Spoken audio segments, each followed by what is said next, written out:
Hello, everybody, and welcome back to the Monday night Final Fantasy Free Enterprise Community Race. We are back with community races after the Swiss rounds of the Fabul bracket have ended. We are now going back to, we've got a big race tonight. We got 4 featured runners. We've got 20 people running this race. It's going to be nice. My name is Rex Rowell, and I'm joined by Valveless Skunk. Val, are you also hyped to have community races back? Oh, absolutely. It's always fun to see all the different runners, especially those that aren't currently competing in the Fabul Gauntlet. See them run because there's a lot of incredible runners out. Oh, without a doubt. This whole community is just full of great runners and real fun runners, too. And we got a fun seed planned for everybody tonight. We don't have the random objectives that we have been used to seeing.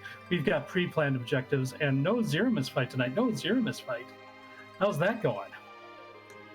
Little sad we're not going to get to see some of the wonderful, wonderful Z sprites courtesy of Scala Kitty. But, you know, sometimes you just got to have a break from fighting the big Z man himself. Yeah, but we do have 6 objectives that we've got to get to complete. We start with Sid, but we also have to find another Sid. We need to find and beat Dr. Luge, launch the Falcon, find Rosa, defeat this super cannon, and also complete Baron Castle. So there's a lot that our runners are going to have to do despite not fighting Zeramis. And it looks like we're off. And we're getting to start with one of my favorite characters as well, a Porum and a Hook. And that could either be the Kaipo fight or the Baron Guards there in Baronet Castle. So good starting stuff for our runner. Yeah, Porum is definitely one of the characters that I think, especially since the version 4 of Free Enterprise has come out, has become a lot more well regarded, I'd say. Before she was kind of like the if you have to have her white mage, but now a lot of runners are really liking to find Porum earlier, like you said, one of your favorite characters. Oh, absolutely. If you get another Porum or a Palom, you have access to the twin spell. And on top of that, she learns Berserk pretty early, especially compared to Rosa, and she naturally learns Exit. So if you don't have a Tela, a Fu, or you haven't completed Zot with Rosa, at least you still have access to that as Exit spell eventually. And one of the biggest weak points of Porum over Rosa is her low HP for surviving Big Bangs in Zeramis. But in this seed, since we mentioned at the top that we don't have a Zeramis fight, that's not really as much of a consideration. Very, very true. And our runners, we have some pretty good divergence early. Jeebus and Gambit going to Damsian. Choco went over to the Eblon Castle, and Tybalt going with the start with Baron. Yeah, one of the big differences, or one of the really interesting flags I think we have tonight for the treasure is that T Wildish, which gets possibly some of the best items in the game in weighted places like this Eblin Castle. So Choco knows that he can't beat the fights in here, so he just resets out when he gets one, remembers where it is, goes back in, and is able to get some great early items like that. Lunar Staff's going to be huge for Porum. Yeah, you'll get some really nice equipment. Not only that, but you'll have some things you can sell to really get some money, especially early on. And another good thing found in Damsian, Gambit just found an Earth Hammer, one of the best weapons for Sid. It is a very nice weapon for Sid. Besides exploiting that machine weakness, it also allows you to cast the Quake spell when you use it as an item. And if you want to find some of the best items in the game, Chocosura just found an Excalibur in an untrapped chest in the Eblin Castle. So that's what we're talking about when we're talking about you can find some of the best items in the game. It looks like Jeebus is well aware of that too and is heading over to Eblin Castle right away as well. Very, very true. That Excalibur, if you can get a Cecil, will be really, really nice for tearing through a lot of these bosses. And if you don't and have an edge, it's always a good throwing weapon. Also a Stardust item, a Strength Ring. There's just like good items left and right in here in Eblin Castle, and that's kind of the reason why Choco is making this very important spot early. Looks like Gambit is climbing up Mount Hobbs while Tybalt is going to be the first to... Oh, I thought he might have been dipping into Eblin Cave to find the character, and maybe he is. It might have just been an accidental click on the airship again, but yeah, it looks like he's going to get a shop check and a character check here, so looks like he's also intending to loot and possibly reset out if he finds that double Staleman chest. And just like the Eblon Castle, Eblon Cave is going to be weighted as well, so you can find some really nice gear. Looks like Gambit found a Palom up on Hobbs, so that's going to be a nice character to get for your... And the Dark Elf fight shouldn't be too difficult for this party. They do have access to that twin magic if Gambit decides to use it. Very true. You could make use of that twin magic, but Sid, especially at these early bosses, he's going to do a lot of damage to. Especially considering, well, it looks like he's got an axe that he found instead of that earth hammer. So it might be an ogre axe or something like that, which is really powerful as well. Very, very true. Sid is a very nice starting character for anyone. He comes at a good level, has good HP, good damage early. He just doesn't scale quite as well with equipment later into the season. Yeah, that's really the weakest part of him. His HP growth continues to be pretty good, but the rest of his stats kind of lag behind. And as far as like of the three characters who equip a lot of the heavy armor, he gets the worst equipment draw when it comes to the weapons. Very, very true. Chokosura now making his way up to Mount Hobbs, getting that Palom, and Gambit is looting the back of Hobbs. Yeah, see a crystal armor back there. That's going to be really good for the pocketbook. Looks like the character in that Evelyn Cave is going to be Edge. Not Edge, Edward. That's a pretty big mix-up. Edward, still a useful character, especially since the spoon flag is on, and does have that hide command, which can be useful in certain fights. Yeah, not again with no Zeramus flag, we're not going to see like the solo Edward Zeramus strats that we have seen a couple times recently. But yeah, if we find that spoon, suddenly he's going to become one of the more powerful characters in the party. Oh yeah, the spoon comes with max attack damage. If you think Crystal Sword Cecil's absurd, just wait till you see a spoon bard going ham on things. Yeah, but at least Crystal Sword Cecil, when he's crushing enemies, he can actually take a hit. Eddie still is pretty weak when it comes from the damage taken ability.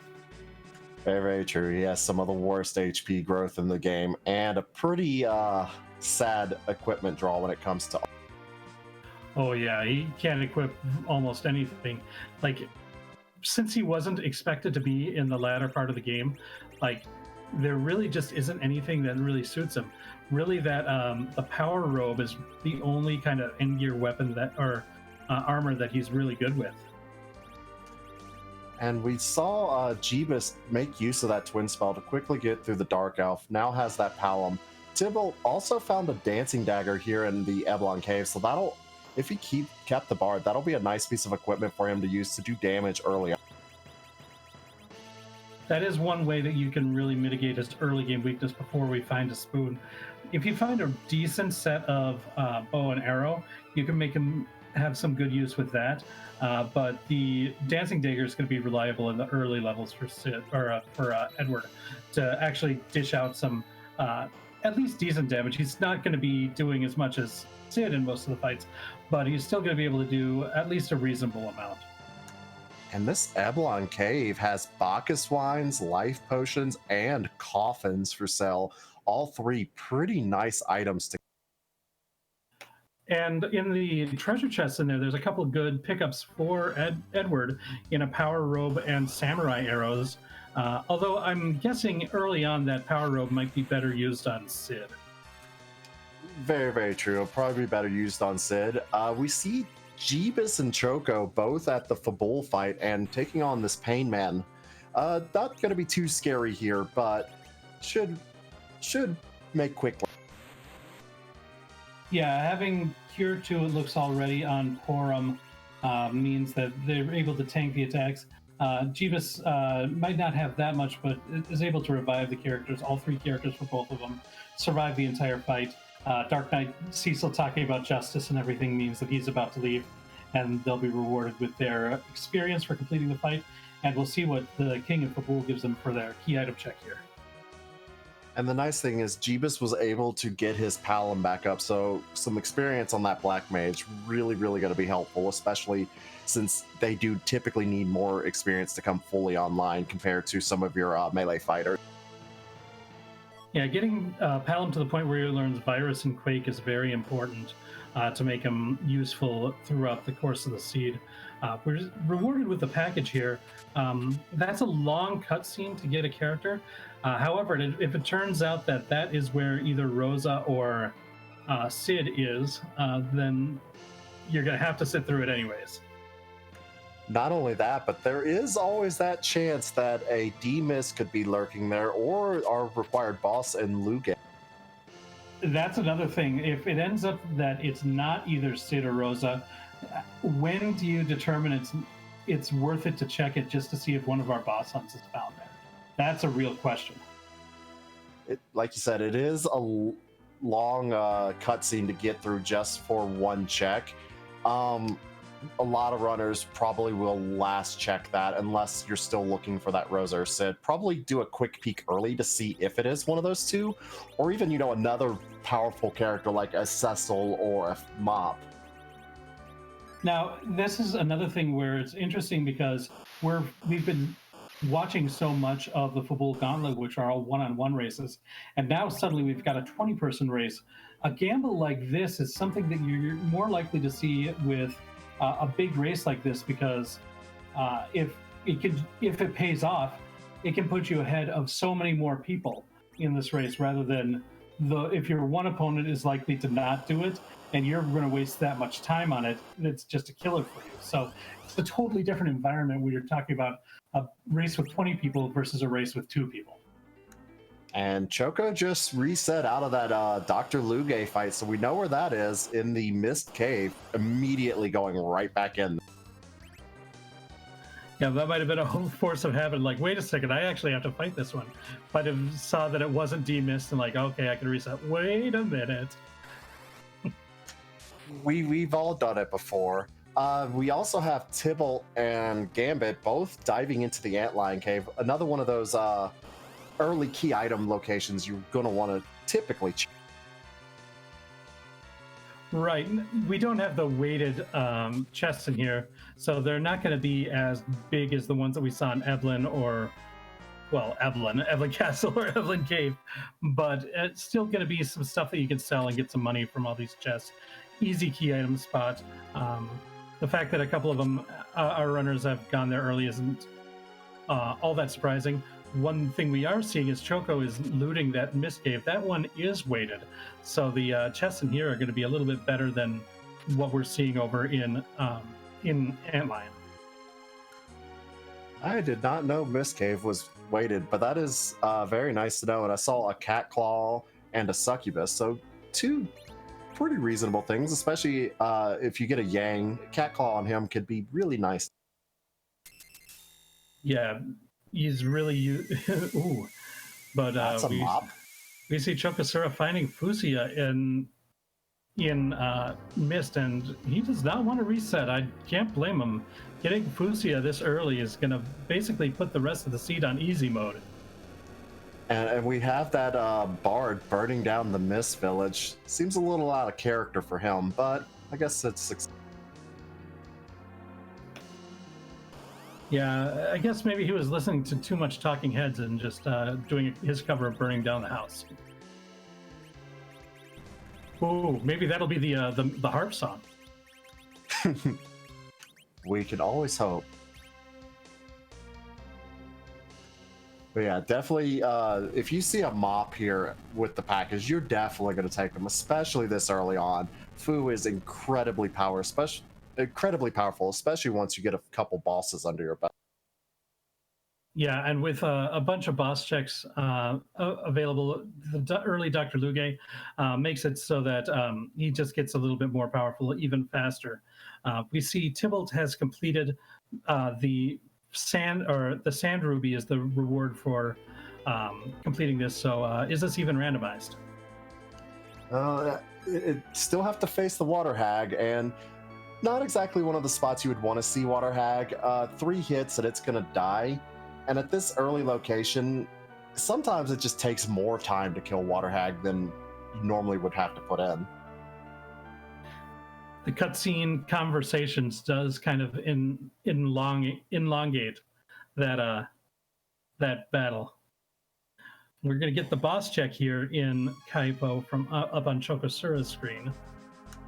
Tybalt immediately turning in that Sand Ruby and is going to be rewarded with a Rosa, and we have Octomam as our boss fight from the pack. So Tybalt completes one of our objectives tonight is finding Rosa. So that's going to be objective 5 completed for Tybalt, whereas for Chokosura and Jeebus, who had found Dr. Luge, they have completed objective number 2.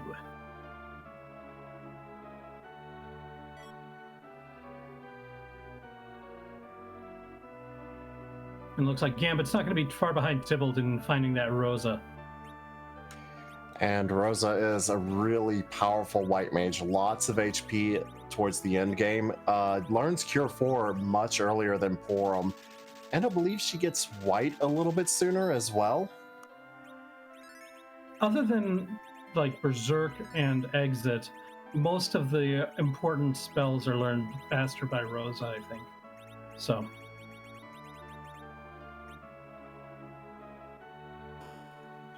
So we have Gambit and Tybalt who have already found their Rosa, and Chokosura and Jeebus who have found the Dr. Luge, I believe. Yeah, that sounds right. But for both like all Forerunners, those objectives are really easily found.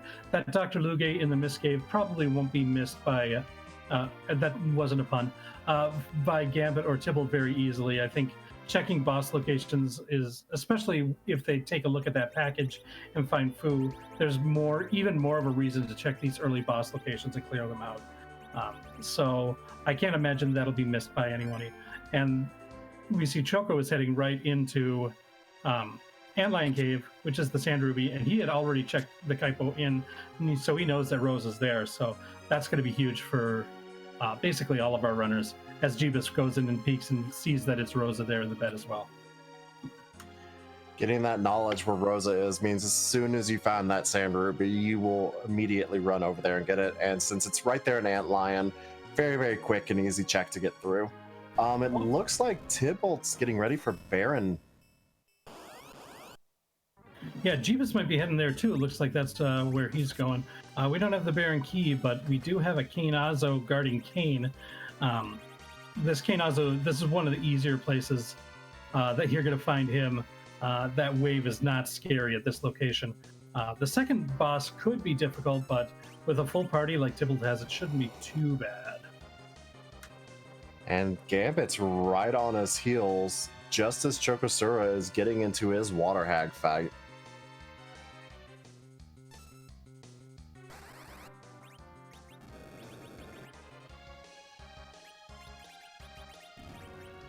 Yep, no surprise that Kane Azo goes down pretty easily. Looks like Baigen's going to be the second fight. Now that actually could be a relatively difficult fight here. And you see Baigen just hit that Rosa for a little over 500. Baigen can be no joke in certain locations, and with these kind of low levels, he could do a lot of damage to your party. You do have that Sid, who does have good HP and pretty decent attack power, so should be okay for the fight, but ooh, and a Grimoire, so see what he pulls from that.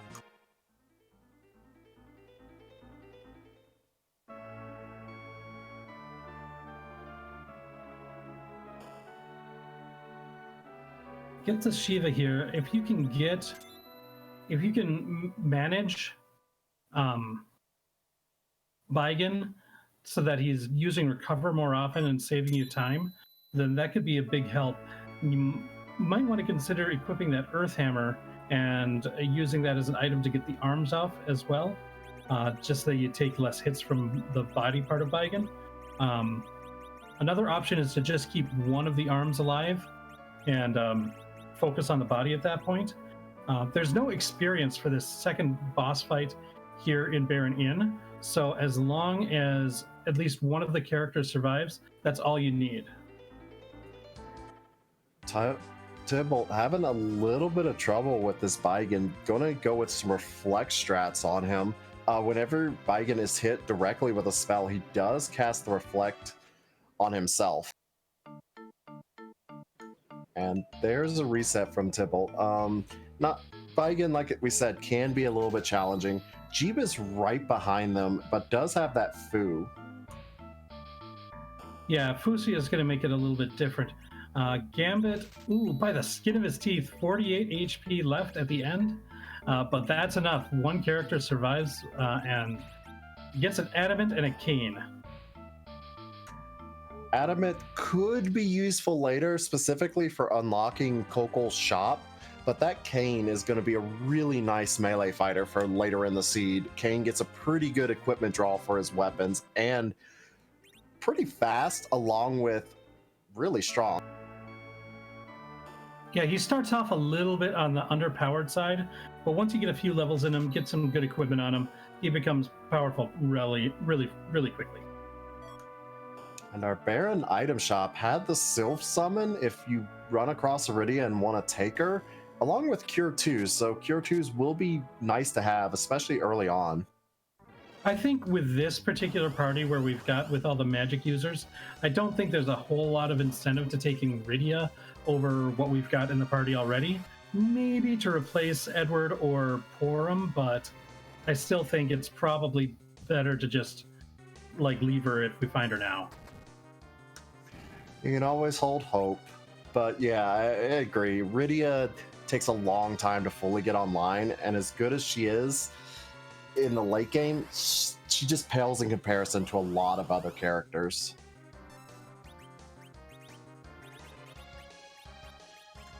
And we now have Chokosura getting into that Baigen fight, going to be looking to get his Cane. And I believe he's even more powerful than any of the other runners, where this should not be too difficult of a fight for him. Fu using Fire 3 on the body and a Gaia drum from Sid, that's going to wipe this fight out very, very quickly. And it looks like Gambit has decided to go up Mount Ordeal. Is going to be the first to make that check here. With this party setup, there is one boss that we're still hunting in the... or is there? We found Dr. Luge. Do we have any other bosses we're looking for. Yeah. We're just looking for key items now. We need the Baron key and the Tower key. Right, Tower key. We need both of them, yeah. Because we have the hook, we need that. We need to find Sid, so maybe the Earth Crystal, maybe the Darkness Crystal.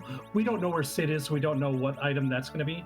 But at this point, with no Cecil, no Tella, no boss hunt, do you make the play at Mount Ordeals like Gambit is doing, or do you head underground through the hook? So with the party Gambit has at this point in time, I think the Ordeals play is a good play. It will get you some experience to get better through the underground.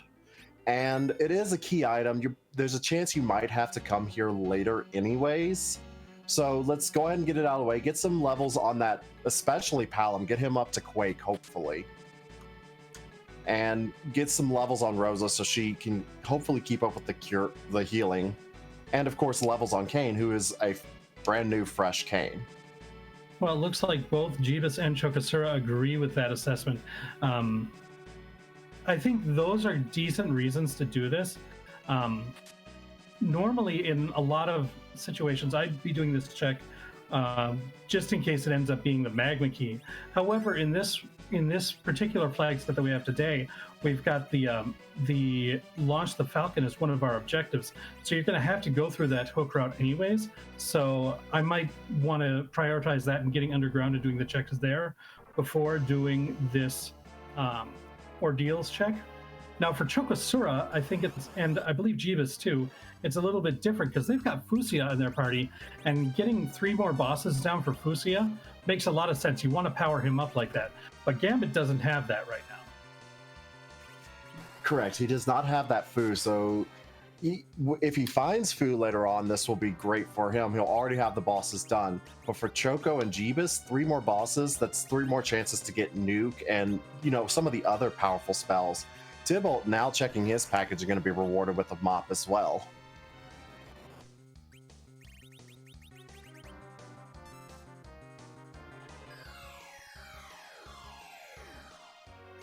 And the other thing is, it looks like these bosses up here are going to be that much easier for Jeebus and Choco having that Fusia in the party rather than Gambit. So even though Gambit got here first, I wouldn't be surprised if Choco or Jeebus ends up finishing this before he does. And we have back attack elements. Not going to be scary for any of our runners, I think. The most dangerous thing would probably be the Rubicante part of it. If he gets to that multi-target glare, that can always be dangerous. But the other forms, I agree, shouldn't pose too much of a threat to the party. We see Jeebus and Chokosura casting Fire 2 and Fire 3 respectively, quickly wiping out the Mylon part of the fight and immediately skipping second phase. Gambit, not having access to the same power as those two, does run into the Ruby phase, so we'll see if he can get through this before the glare. Yeah, he'll cast Fire 2, then Fire 3, then Glare, and you see that Fire 2 already hitting for about 150 on each character. Luckily, I think this Ice 2 is going to at least trigger the next transformation. If not, yeah, kill them all outright, yeah. And with that, he is through the elements. What is our key item from this Mount Ordeals today?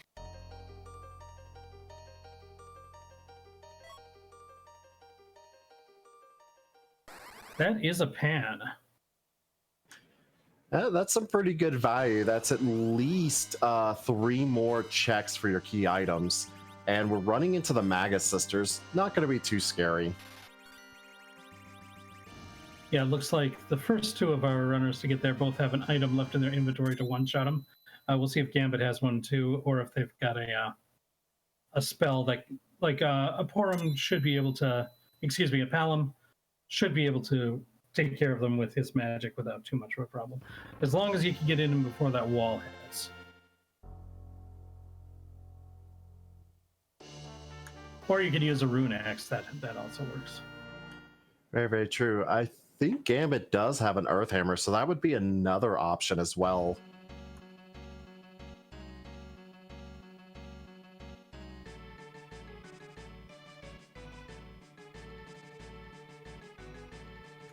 Looked like Gambit was trying to cast Twin, and unfortunately the Fire 2 bounced and hit the Porum, so not going to be able to get that out. But still wraps up the fight very, very quickly. And luckily, this is another place that doesn't have experience, so the fact that one of the twins goes down in that fight doesn't mean they're missing out on anything. And right behind everyone else, Tybalt, now making his way up to Mount Ordeals, once again did find that Fu, so these 3 bosses will help power up that Fu very, very quickly. Now, I believe that Chokosura has completed all of the key item checks in the overworld that are available to him at this point. So he's got nothing left to do but head into the hook route. Jeebus might be in that same position right now, I think. Yes, both have completed all of their overworld checks. Jeebus has already looted Damsian, so already had the hovercraft. Chokosura is taking the time to go ahead and loot this Damsian castle and then get his hovercraft and head straight to the underground. Yeah, whereas of all the runners, Tybalt still hasn't done Baron Castle, so we'll probably check that before going down that hook route. And Gambit still has not checked that package, so doesn't know that there's a Fu just waiting there for him. Yeah, Gambit might be on that avoid Fusi or avoid Fabul until you go down and talk to the Sylphs to make it just one check to Fabul throughout the entire thing. And especially having the pan, I can understand just wanting to make that as efficient as possible. Unfortunately, that might make it more difficult to get through the hook route itself. We'll see. I forget seeing what the sprite was for the Rubicante spot. Were you able to see that, Val? I missed it as well, but Jeebus has not checked this, so we'll be able to catch it when he looks at that Edward. Well, according to our chat, Lord Goober3 says it was a lunar sparkle. So that's that definitely could be a lot easier with Fusi on the party, depending on which lunar sparkle it ends up being.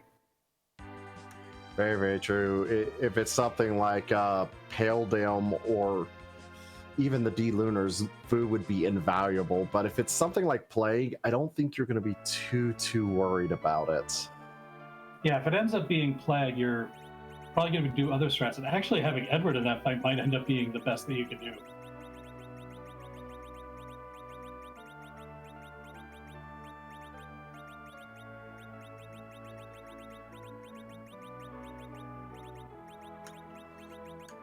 I think for me, I would probably replace the Porum with the Edward for this, simply because the hide command could be potentially useful, and you already have a Fu and a Rosa, so Porum's usefulness not as high as normally could be. I can see that, but I just think with not having the spoon, just what Edward can do against most fights. There's a couple edge cases that you're absolutely right. He really shines.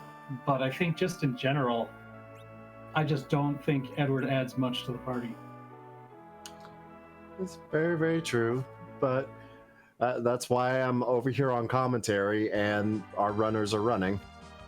But I think that's definitely a defensible pick, especially if you're... I think it's one that you kind of need to know a lot about the mechanics of the game in order to make Edward useful. And if you're not feeling that comfortable, you definitely shouldn't take him. Also to point out, Jeebus did not check that Antlion cave, so does not have access to Rosa yet. Yeah, people making all sorts of different checks. See a cool strat here on the Mad Ogres that you don't always see, using size to knock them down to the mini size, and now they're very harmless. Very, very true. Their defense is going to be set, I think, to 1, and going to be able to make use of the life glitch, so lots of experience for his party here. This is one of these kind of, like, I know that the designers of Final Fantasy IV did not consider a randomizer when they were designing the game, but it's so perfect that this is the one trap chest in upper battle for this hook route, and that the life glitch can be used to gain so much experience in one fight. It's just like almost as if it was like divine intervention that this is how this this cave was designed, you know? I would venture to say the Mad Ogres in a vanilla playthrough, especially if you don't know the game, could be one of the more difficult fights here, so it makes sense for it to be picked as the trap chest. But for the randomizer, since, you know, we exploit all these glitches, it is just absolute perfect that this is the trap chest in Upper Babel when you get that hook. Oh, growing up, I was wrecked by both the Mad Ogres in this and in Evelyn Castle many, many times. I don't remember having too much trouble with the Mad Ogres, but the Staleman chest always tore me apart. Oh, yeah, their sleep touch is really nasty. But the Mad Ogres could be nasty to even seasoned runners, as Gambit falls to him right there. Did not take advantage of that size spell, but that's because he doesn't have that Fusia that can cast that from the middle spot like we saw on Jeebus' screen. Gambit also doesn't have that Fu, so relying on kind of a lower level party to deal with the Mad Ogre chest, and with the 4.0 release, hourglasses are not as common to find, so that chest actually is quite a bit more dangerous than a lot of people realize. But Jeebus is going to be the first runner who gets to these upper Evelyn bosses, going to be the first to see the boss in that King Queen Evelyn spot. Could be nasty if it's a physical boss. We'll see what we get here.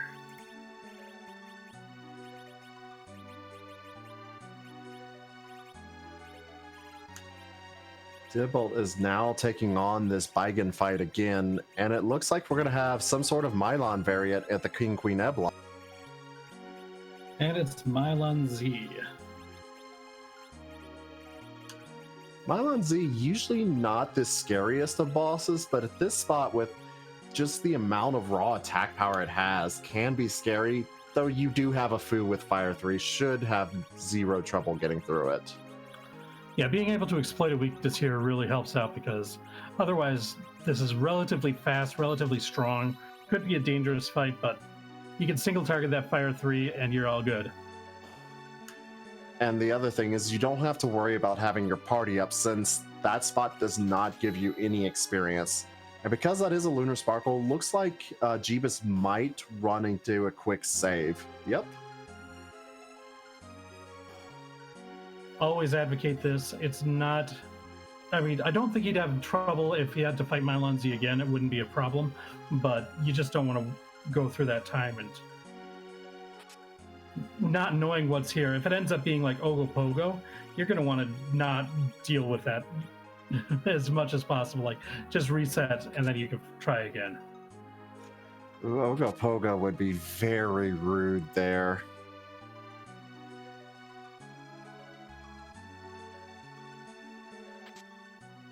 Yeah, and we haven't seen him yet, so it definitely could be. But we're going to find out in just a moment. Oh, I called that one. Oh, the Nope Noodle It Ruby spot. And with this party, you're very thankful you have that Fu. Hopefully he has something that can really punch through that HP. Well, he's got the Cure 4. That's going to also be very useful after having half your health taken out from the first waves. This is a very scary fight. You see those punches from the Ogopogo one-shotting the Cane. And also, to make a quick note, he does have that Fu in the middle slot, which is your agility anchor. And Fu at these levels, compared to everyone else, is much faster. So that Nope Rope is just absolutely tearing through Jeebus's party right now. Yeah, I think most of the runners found there was a curse ring in a chest somewhere early. They might do good to put Porum in the middle with that curse ring, and then start to reflect spells for Fusia onto Ogopogo. But still, that's only 3,000 damage. This spot has, what, like 12,000 hit points? It's got quite a bit of HP. I don't know off the top of my head, but I don't know if this Fu is going to be able to carry it. Yep, there's the reset. I don't blame him there. Might want to rearrange your party just a little bit and see how to make this work. Curse ring onto Sit, there's going to be your agility anchor. Yeah, I guess that's a way to do it. I kind of like Porum instead, just because I'd rather have the people who can tank a punch or two be in the front row, like Sid. Putting Porum in the front row means that she's going to get one shot by any punch, and she's not going to be able to contribute anything else to the fight. Whereas if she's in the back row, she might be able to take one hit and then use some of her magic. I don't know. Maybe that's the right strategy, though. We'll see if it worked for Jeebus here. If your Cane and your Sid are back row glitch, I think that actually might be the smarter play. Get them berserked up, especially since you have access to Bacchus Wines. And to answer a question in chat, the package was in Fabul. Now, I agree with you about the berserking with the back row glitch. That makes a lot of sense. However, if you're putting that curse string on Sid, you're not getting as much berserk damage because of his stat decrease. So we're going to go with the berserk Cane. That makes a lot of sense. But Sid, I just don't know if you're going to get much out of him. We'll have to wait and see how this plays out. Ogopogo at Ruby is not the hardest, but certainly not one you want to run into, even with a Fu.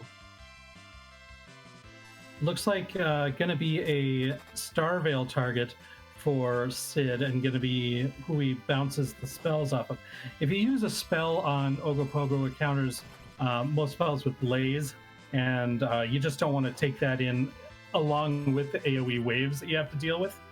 So using this reflect strategy is going to bypass some of that. Tybalt is our next runner at this Nope Noodle, and it looks like Gambit's doing a little bit of grinding, or was trying to do a little bit of grinding. Unfortunately, takes a wipe here in the upper babble.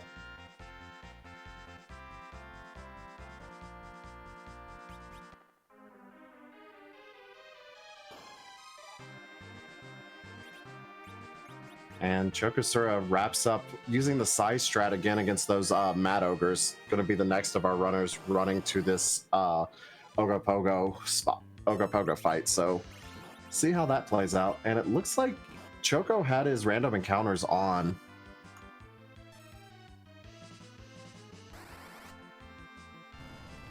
Yeah, I kind of like putting on random encounters if you don't feel like your levels are too high. Choco saw, and Gambit both saw the lunar sparkles and just doesn't want to chance it before leveling up a little bit more, it looks like. I don't fault this, since you don't know what that lunar sparkle is. Getting a few extra levels in case you run into something nasty like Ogopogo is a very, very smart move to do.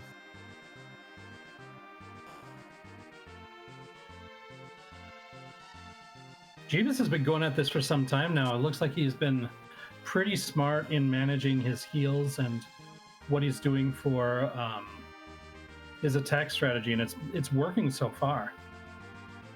Well, the other nice thing is now that he's changed around who his anchor is, this Ogopogo is not attacking anywhere as fast as he was before. Should be able to get through this fight as long as he maintains his HP for the waves. He also got that used bluff several times to increase the magic power and got a flare off with Twin that did almost 2,500 damage. Unfortunately, Palom just took a punch there, but they got through. Ogopogo is down. Palom's not going to get the experience, but at this point, you're not upset about that. Ogopogo is going down, and you are going to be the first of our unstream runners into the underground. Yeah, that was well played by Jeebus. So it had a really solid strategy and had some luck go for him too. Didn't punch Palom until the very end, but was able to get what he did and just well played. And he's rewarded by being the first underground and is going to be completing the Launch the Falcon objective 4. All right, and that'll put Jeebus at 2 completed objectives since he has not found Rosa yet. Right, because he did the Antlion skip. And I have to wait and see and when Jeebus decides that it's time to go and check that spot. But for now, getting the Falcon, getting underground, that's going to be a nice step, especially since he has the Pan. Probably one of the first things you're going to want to rush and check. And hopefully both the fact that he's got Fusia and he's looking for a boss hunt he's not looking for a boss hunt. I'm getting mixed up with what my objectives are. Just in general, hopefully he doesn't skip Antlion for too long.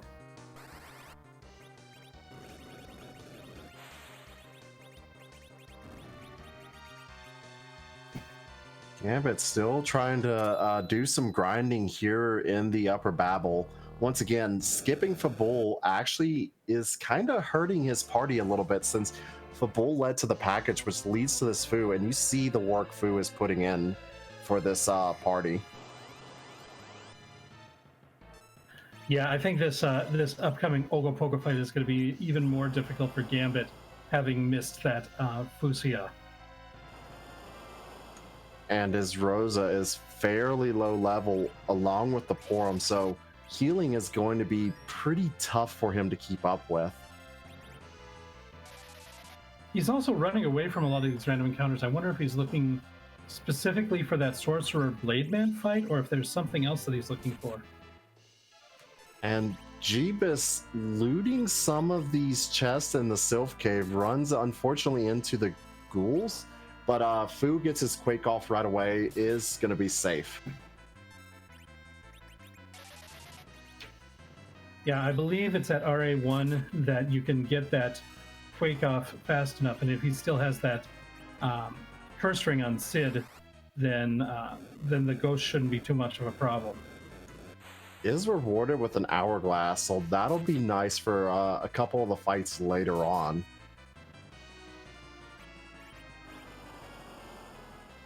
We're seeing on Choco's screen, he's got a bit more levels than Jeebus had going into this fight, so he might be in an okay shape. He's using some blink strategies to avoid the punches from Fusia, from Ogopogo. He also has that Rosa, which is able to help out with the blink, and his Fu has an extra boss, and our Sylphs lead to the Earth Crystal, so 2 more character checks. That could be where our Find Sid objective is. Yeah, it looks like Gambit was looking for that Sorcerer Blademan fight, as he's sticking around and fighting this one.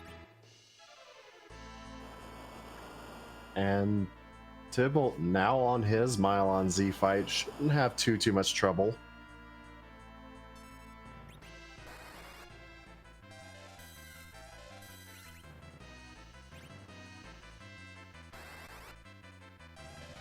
And Jeebus now heading down to the Land of Summon Monsters. Land of Summon Monsters will have it 1 key item check along with the 2 bosses, which I believe the summon bosses can have key items. Well, just got one from the Sylph, so potential 3 key item check. And with Fusi in the party, there is a chance that he might even be able to take on some of these bosses right now. He's also doing some looting here in the Feymarch Cave, so... And Chokosura, our second runner to finish this Note Noodle, is now going to have access to the underground as well. Yeah, that little bit, extra bit of grinding a little bit before the fight really paid off. The extra levels made it so that it was a much smoother fight. Really well done, well prepared from Chokosura. Also, Jeebus found the Twin Harp in the Rat Tail chest, so that is yet another key item check for him. And as we all know, everyone wants to hear music. Oh yeah, definitely one of the most fun Easter eggs in Free Enterprise. And that's a white spear on the Kane, so Kane is going to be able to put out some pretty solid DPS now. Anytime you can find a really good weapon for your melee fighters, that just makes your peace of mind so much better in this.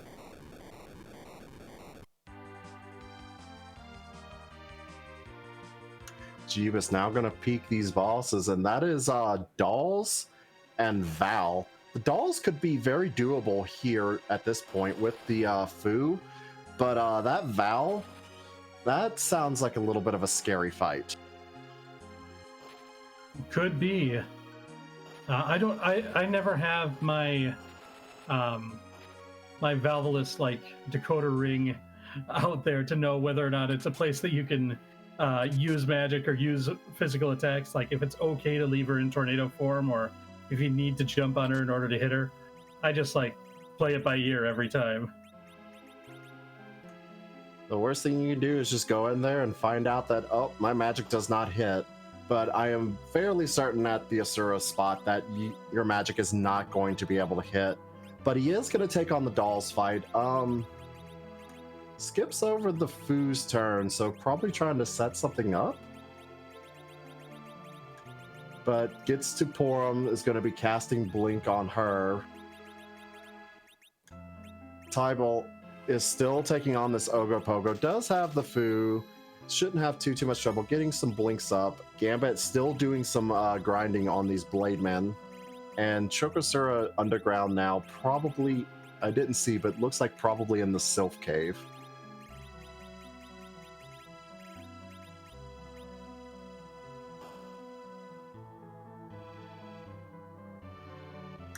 And this Leviathan spot, as you can see, does hit reasonably hard at this point, even with just the dolls. Once you can, if you can clear out all the dolls at once, shouldn't be too much of a trouble. Does have the hourglass too, which you could use to put stop on the cows in the back. And Chokosura is in the Fey March. Took a peek at the boxes, probably going to save and make an attempt at this. And with that, the Brunas are down on Jeebus' side. Shouldn't have too much trouble taking out the cows.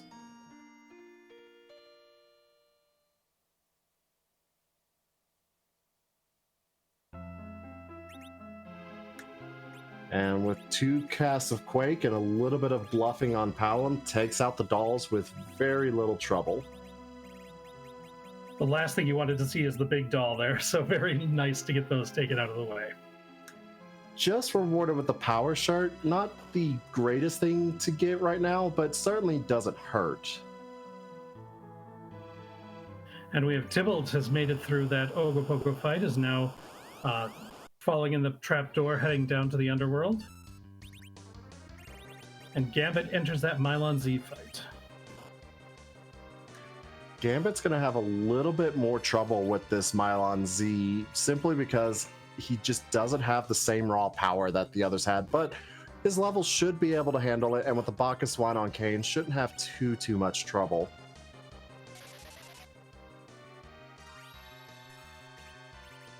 If he has that Earth Hammer equipped on Sid, that actually does the fire elemental damage, so that could be exploiting the weakness of Mylon Z as well, just as another way to get through it. And Chokosura, making use of the Meteor spell, one-shots all the dolls. Hey, when you can do the Meteo, you might as well do the Meteo. And with that, his Fu is now at full power. Jeebus heading into Dwarf Castle, gonna get a couple more bosses here. We're gonna get a character and a key item check. Still looking for that Sid, so this is probably smart to prioritize a place like Dwarf that has a character check as part of what you have to do. And our first boss here is just going to be Mylon and Friends. Shouldn't be too much trouble. And Tybalt, go ahead and turning in his pan, going to be rewarded with his own Earth Crystal. That Mylon Z really gave Gambit a hard time, an unfortunate wipe there. Might have to shuffle up his party. Looks like he's going to go back and try some other things, though, is what looks like to be in the cards for Gambit right now. He still hasn't done Fabul, so my guess is probably going to go out, see what Fabul has. Maybe for now he's hoping for a Magma Key so he doesn't need to deal with the Mylon Z and whatever that Lunar Sparkle is, since he doesn't know what it is yet. But either way, the Mylon Z just a little too strong. Those physical attacks at King Queen Avalon just hit really hard. Jeebus does get through Mylon and Friends very, very quickly.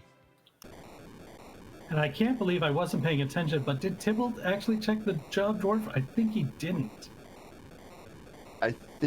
I'm pretty certain he did, but I turned and looked at others. Nurse's Aid we're getting. I can't, that's usually something that I pay real close attention to. It's one of my favorite things of the game. I have not been casting very many 4-person races, so it's been a little bit of a reminder of how much work it is to watch all 4 screens at once. Oh yeah, it was like we were in easy mode with these one-on-one races, but man, oh man. Jeebus finding another Lunar Sparkle, the D-Lunars. At the Golbez spot, you're not too worried about this, especially with a Fu. With Fu in the party, this makes it quite a bit easier. Looks like Edge was the character there, and Jeebus does decide to add Edge to his team over Palom, so keeps Porum, Sid, Edge, Kane, and Fusia.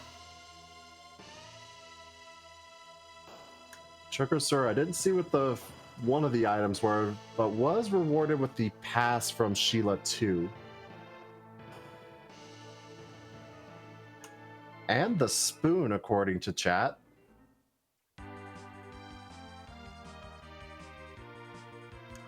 Gambit now taking on this Pain Man fight at Fabul will be rewarded with this package, and if he goes to check it and sees the Foo, might feel a little bit behind.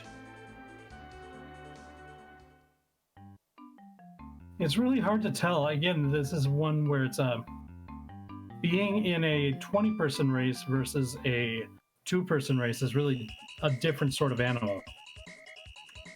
And we are going to get some music on Chocosaurus' side. He is going to the Twin Harp, and Jeebus is rewarded with the Darkness Crystal from the Dwarf Castle. Darkness Crystal is pretty huge. With Fustia, we've got access to a D Machine grind if the runners wish to do that. They don't quite need to get to endgame levels, but also really happy that Chocosaurus being the hero of the people, bringing us down to Cave Magus here.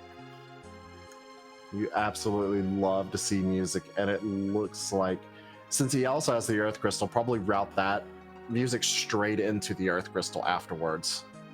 Yeah, maybe we'll see that super treasury, the weighted treasure room in the bottom of Troya Castle, available only with Earth keys. Sometimes you can get some insanely powerful gear there.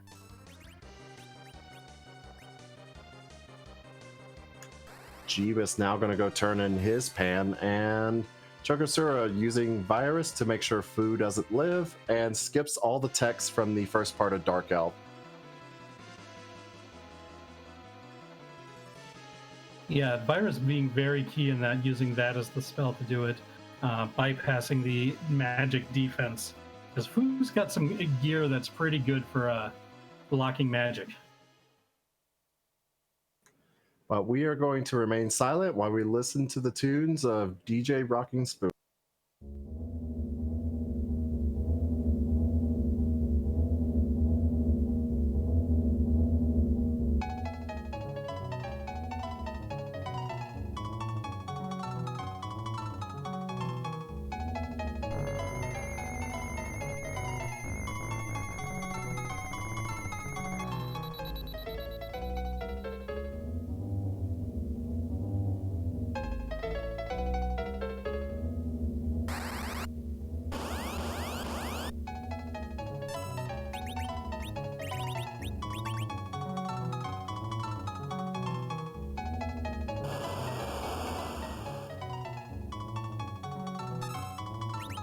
Man, I love me a little Dancing Mad. Kefka's theme music is always just great to hear. Oh, and it's especially nice hearing it on the harp. This Leviathan fight, not going to prove to be any trouble for Chokosura. Tibble is taking on the Val fight, going to make use of the fact that he has Kane to break her out of that spin and use Nuke with the Fu. Well, it's gonna be. This is still a very dangerous fight, but definitely, as long as he can keep people alive, he should be able to do it. Although even that's proving pretty difficult right now. The Asura spot hits very, very hard and is pretty fast. As you can see, Val quickly going back into Tornado, spamming out that weak spell, Ray. Not exactly the easiest fight to do. Choco finding the rat tail as the reward for defeating that Leviathan. Since we have the hook, we can check that right away, so that would be nice. Question in the chat from LQ Flurry 14: was Sid a starting character? Yes, he was. It is also an objective to find Sid, so we are looking for a second Sid still.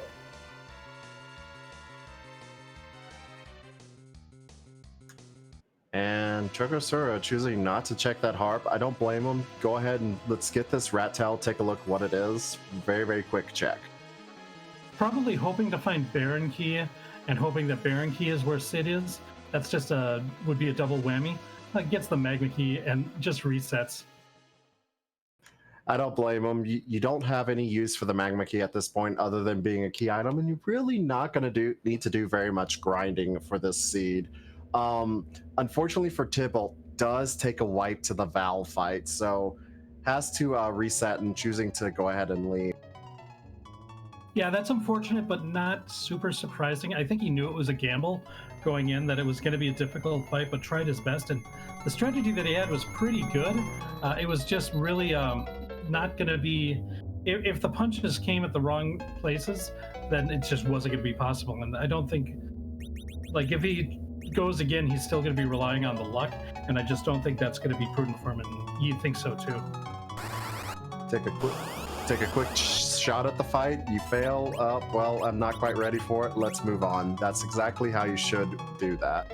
Yeah, if you keep going and losing over and over again, that's what's pulling the Rex Raoul special. It's just not something you should do.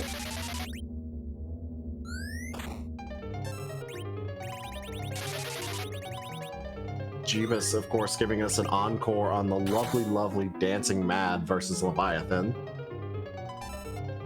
Luckily, even though Dancing Mad is playing, we're not going to see Fallen 1 be cast. Chokosura also had raided that huge treasury. Lots of really good equipment there. I saw definitely another power robe, a Zeus gauntlet, among other goodies in there. And Gambit now has his Fu, is now checking the Mist Cave, so we'll be doubly rewarded, getting more levels on the Fu and getting this Dr. Luge fight out of the way. Tybalt, meanwhile, is taking on the Mylon and friends here in Dwarf Castle, and Jeebus now has his rat tail. Yeah, and now Gambit should be well and truly ready to go on and take on that Ogopogo that gave him earlier. That definitely set him back a bit by fading Fabul early. You can understand why he wanted to, especially since he already had that pan, but now he's going to be ready to take on Ogopogo. And on top of that, he had done some level grinding, so those characters are going to have some nice levels for the Ogopogo fight, so shouldn't have too much trouble, especially now that he has a Fu. Question from Blue Dragonfire, who was the Mist Kaipo character? The Mist character was Fusia, as we just saw. The character in the Kaipo bed is Rosa, and getting Rosa into your party is an objective on this. So you do need to complete Antlion Cave to get that Sand Ruby, and that's one thing that Jeebus has not done yet, but we'll need to do at some point, or find Rosa somewhere else. And I hear you like some laughing. We have Golbez as our first fight in Tower of Zot. This is an annoying fight, no matter where you fight him.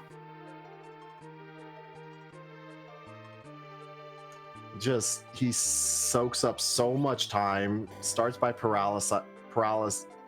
paralyzing your entire party, and then kills kills off 3 of your party members after summoning the Shadow Dragon. And you can also see, like, Chokosura just playing really well, taking the time while Golbez is just yapping to arrange his inventory so that he doesn't have to do this outside of battle, using time that is not spent doing anything else to just optimize putting what he wants at the top for easy use, like his consumable curing items up at the top of the menu. Just real good, efficient use of time. Very, very true. It's just one of those little optimizations that you can do to really get through it. And I'm getting tongue-tied.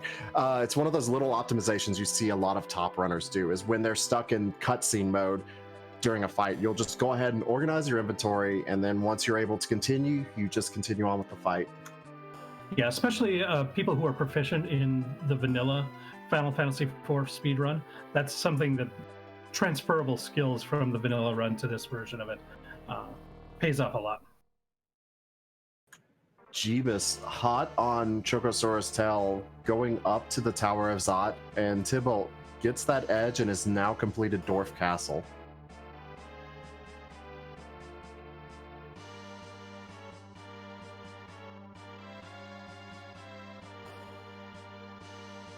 Why?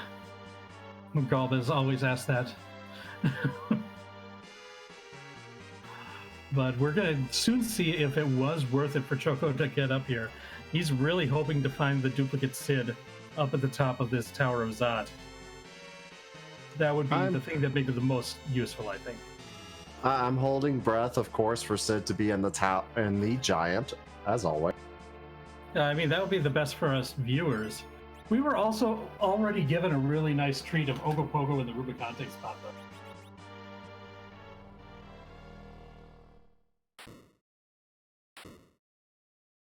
Although Ogopogo in the 4 Fiend spot is also very scary. The first character is a bit of a letdown. It's Yang. I mean, you know me. I think he's the best character in the game, bar none. But yeah, Yang is a pretty good character, not as reliant on gear as others, but really needs a lot of levels. And at this point in the seed, Yang is not going to be taken. And we also have Iridia. Unfortunately, not the Sid you're looking for, but still have potential for a key item that is needed. you see Jeeva's employing the pig small strategy for Galvez. Now, why would you want to be pigs or mini for this Galvez fight, Val? So, how some of the status ailments work in this game is they start in various levels. So, the pig and mini status prevents you from being able to be paralyzed, if I'm not mistaken. Yeah, that's the whole thing. You can get away from the hold gas, which is what Galvez is gonna try right here, so that no matter once the Shadow Dragon kills the characters, you can get your Star Veils up while Galvez is still talking. It's just one of those little things that really makes this fight not necessarily go faster, but makes it a little bit easier. Now, the fight in the Valveless vanilla spot ends up being Bahamut, a boss that can easily be defeated by any party that has access to Star Veils, and if you got access to more than that, can be defeated even easier. So not much of a problem for Chokasura there. We're going to see the key item check, and it is the pink tail. So something our runners might not be used to, especially if they've been practicing for bull flags, is the adamant armors are not turned off, so that pink tail does hold some pretty nice value. Unfortunately, though, there was absolutely no progression in the Tower of Zot, so that was all it's gonna make the rest of the game easier with the adamant armor, but it's not bringing him closer to finishing the seed. Looks like Tybalt's the first to head up to the moon, though.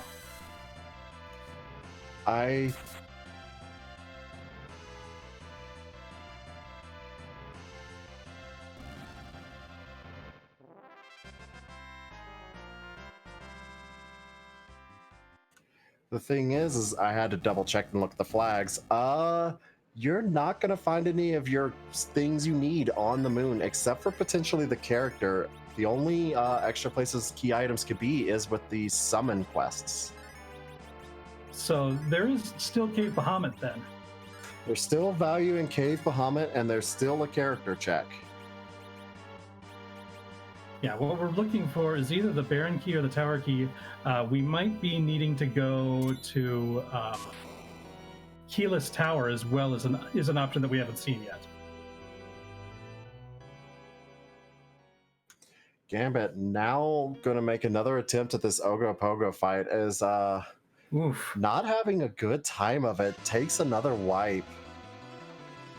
I mean, that is not an easy fight no matter what. He's in a much better shape than he was before. Now he's realizing how fast he is. Maybe if he might need to rearrange his party. I don't know if he found the curse ring that the other runners did. Not sure if he has the curse ring, but certainly rearranging your party would be very, very helpful. And again, still has that Fu. I think Fu is in the middle slot. Yeah, Fu is in the middle slot. He's probably faster than the rest of your party, so this Ogopogo is going to be very, very fast. And this Yang in the Bahamut spot is going to be very difficult.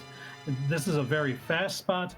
This is a very strong physical attack spot. You can get a nuke off there, but oh man, is he going to punch hard? It's always surprising when you come to the Bahamut Cave and you find out, oh, the physical attack here actually is really hard. You see hitting Kane with a punch of 2,000. what you might want to consider, because I know that there was one in the the Troya Treasury, there was a moon veil there. So if you use that, that could set that barrier status and avoid the direct punches from Fusia, which is his most scary attack. So that might be a way to try to deal with that fight. Another way is to hope that there's nothing important there and go somewhere else, which seems to be Tibble's strategy. And, I can't really blame him. Where's that paladin when you need him to just instantly end that fight? Gambit casts Meteo on Ogopogo, gets hit with Blaze into Wave, and you just see what that has done to his party. Ogopogo at Ruby, not the funnest fight to do. Yeah, definitely one of the more challenging spots that's out there.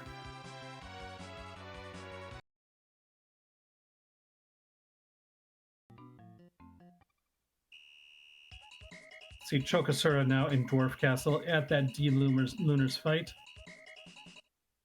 Does replace his Sid with that edge. I can definitely get behind that move, especially considering there's no... I really liked Chokosura's party right now. I think it's really good, well-rounded.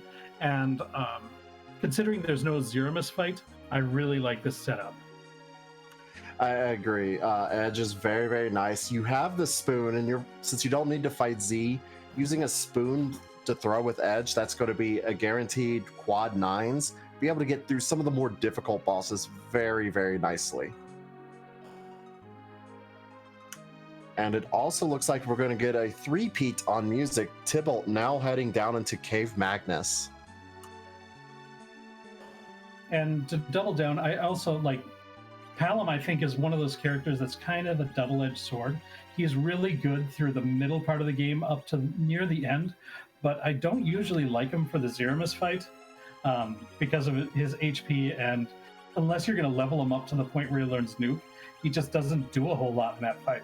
So in this situation where you don't have that Zeramis fight looming over you, I really like to have Palom because he's good everywhere other than the Zeramis fight from the middle to the end game.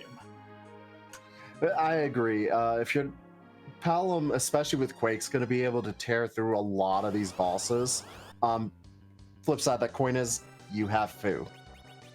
Yes, yeah, but having in this particular party, I think it's okay to have somebody like I don't know if Sid's good enough to replace Palom with in this situation, but if it was Cecil, I'd probably switch Palom with Cecil. So take that what you will.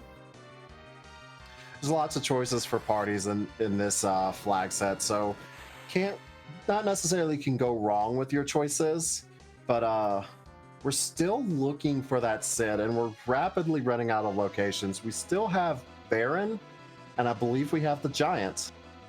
Well, and yeah, you're talking about not having wrong choices. Runners had kept Edward, they'd have access to Moonward at this point too, and that would not be bad either. But we do have a Paladin on the moon, so definitely a nice pickup, especially if you found that Excalibur earlier. And I thought that Choco was going to go to Keyless Tower, but it looks like he's going to go to the moon instead. And now time for more Dancing Mad. And Gambit's also making another attempt at the Ogopogo. Did move that Fu out of the middle slot, and you see just how much slower the Nope Noodle is now.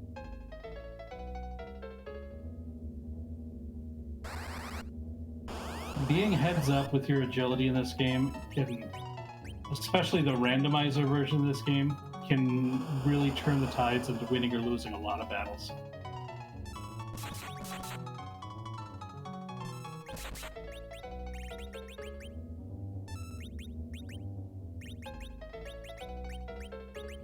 Well, this is fun. I'm glad that we get to see Paladin Cecil in action in this race too.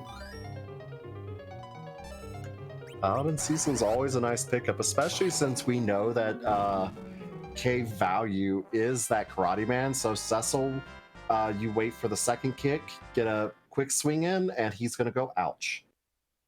As long as you can keep Cecil and your party alive till then you're good. Because he hits hard. That's the trick. Can you keep Cecil alive long enough?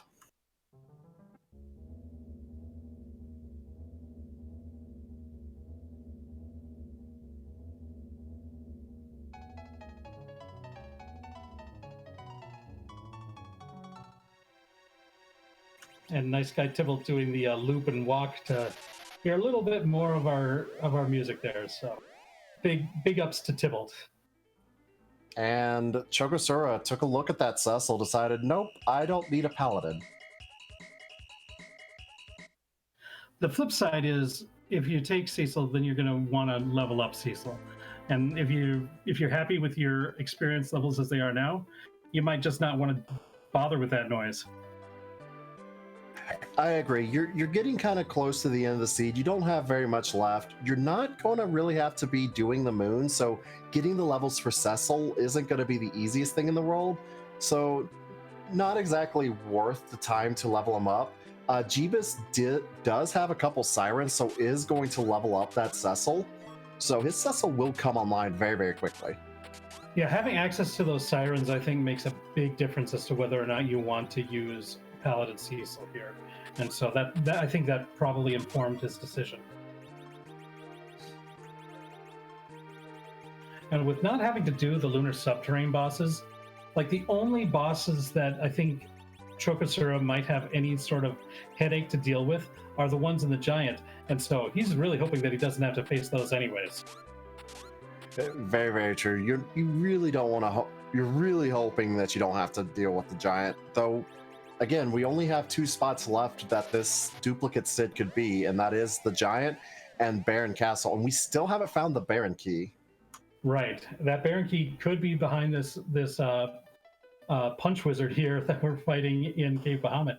And it looks like Choco is going after right now. Going to use the virus early to get that HP leak on. Hopefully we'll see that HP runs out, but still going to be a very difficult fight here. Starting to get those blinks up, that's a very smart thing to do against a boss that likes to use really strong physical attacks like Yang does here. I mean, you saw even with Palom in the back row, takes a really nasty hit of around 2,000. But if he can keep the blinks up, if he can keep Fusia alive to keep using these nukes, might be able to do it. We also see some defensive stance taken by Jeebus. He's already got Cecil up to 2100 HP from that Siren, so he gained a lot of levels on Cecil on that double King Ryu fight. That was a huge slingshot for him right there. Very, very true. The rest of his party would have a bunch of levels. Cecil going to get double the experience from that, and is rewarded with a Legend Sword. He might already have that Excalibur, but he might want to check the Coco shop. I'm not sure at this point, but that's an option that's available for him at this point. Gambit still taking on this Nope Noodle, and Tybalt now into Tower of Zot, taking on the Troll Bez. Yeah, unfortunately, the Tower of Zot is haunted in this particular seed.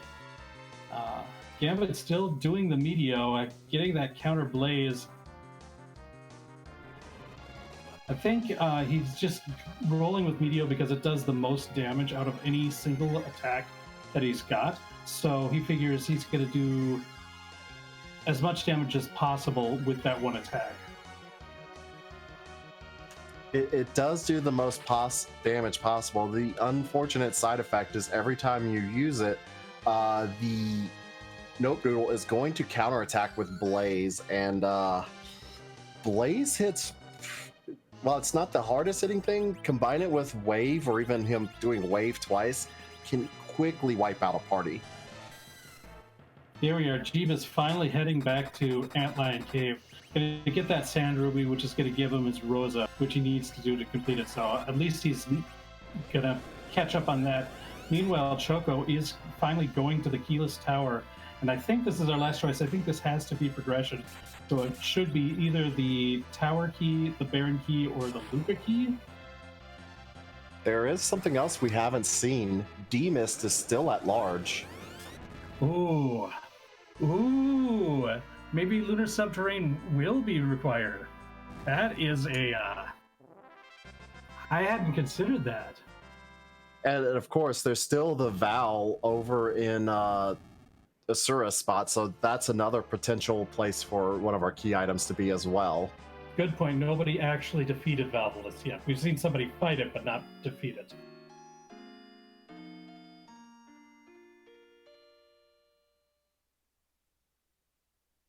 So still lots of options open for our runners. After this is Chokosura. Where would you head? Well, I mean, it kind of depends on what this gives me. If it gives me nothing, at these levels, I'd probably rather try the Valvolus fight first before going into the Lunar Subterrane. It is a Wyvern, but not very threatening today. Yeah, we've got the with the flag set tonight does have the open Mega Nuke turned off, which is what the Wyvern flag.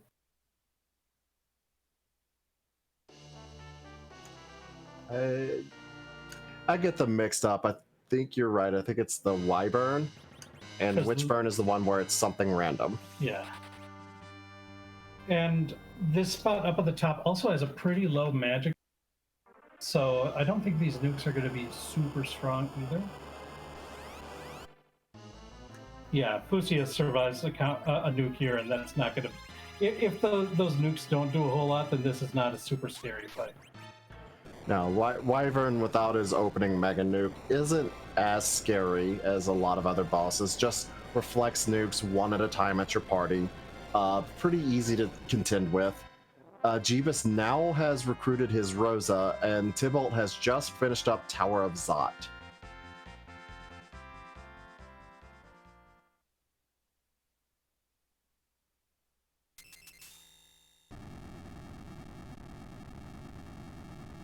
And Choco has made work of the Wyvern, and we're going to get that check here. Just an Assassin Dagger. That's a reset.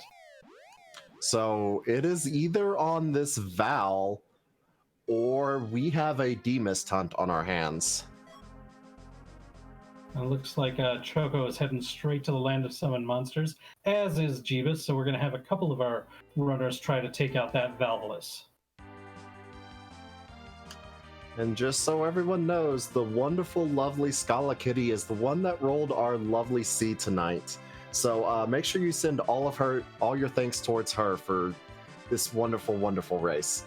And of course, our restreamer is Jofus, and tracker is Ravlin. So thank you both so much for your work behind the scenes. And also shout out to Demarinter, because making sure everybody was aware of this event was largely on her shoulders.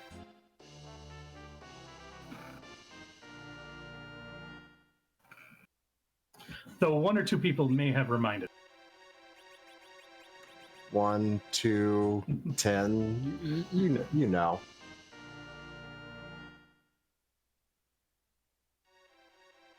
Tybalt turning in both that pink and rat tail rewarded with adamant armor and the magma key. Yeah, one's a reward, one not so much.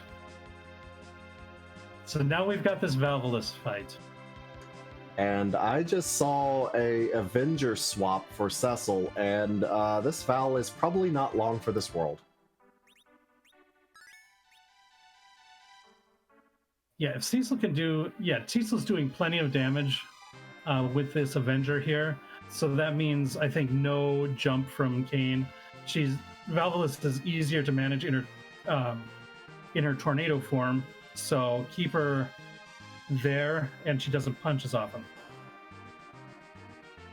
She'll alternate between weak and Ray, and then a punch. So with Berserk Kayn, Berserk Cecil, this Val is not going to be too much of a threat. Yeah, get a couple blinks to avoid the punches. Cure up as necessary, and Valvolus goes down very easily for Jeebus.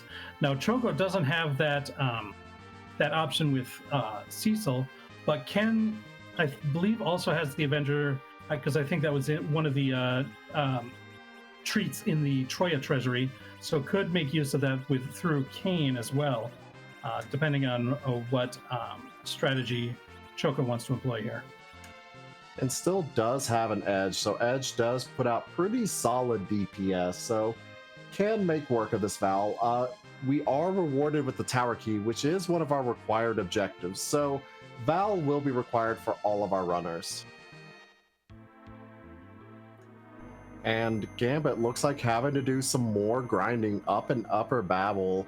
Unfortunately, that Ogopogo just making his life very difficult.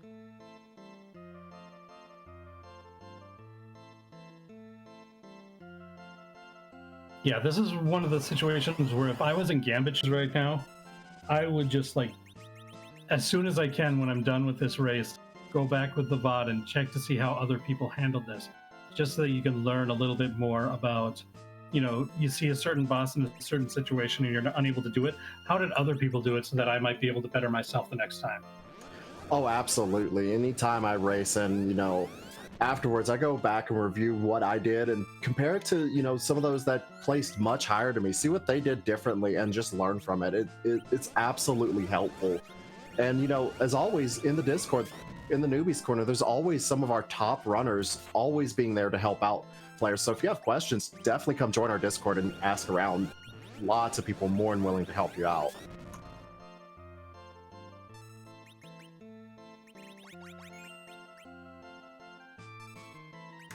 We see Tybalt in this Wyvern fight, and Jeebus is right behind him up in the top of Lower Babel.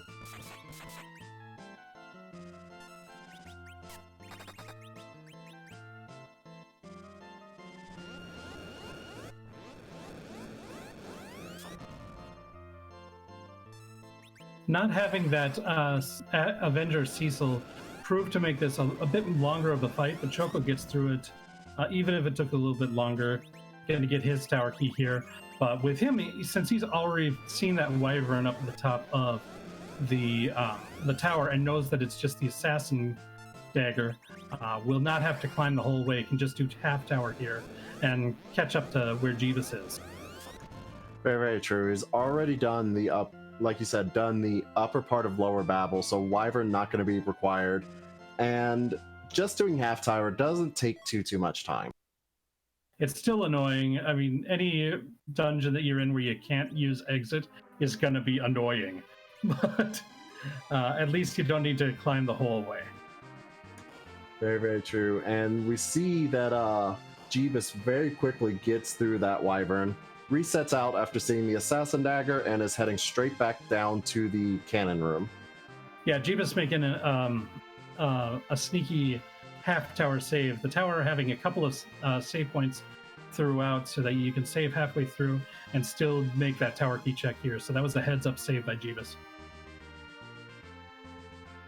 And just so everyone's aware, we do have 20 runners in this race, and we still do not have a first place finisher. Oh, that D-Mist is not on the moon. A little sad. This D-Mist is going to go down very, very quickly, but it does make this worth 2 key items instead of 1.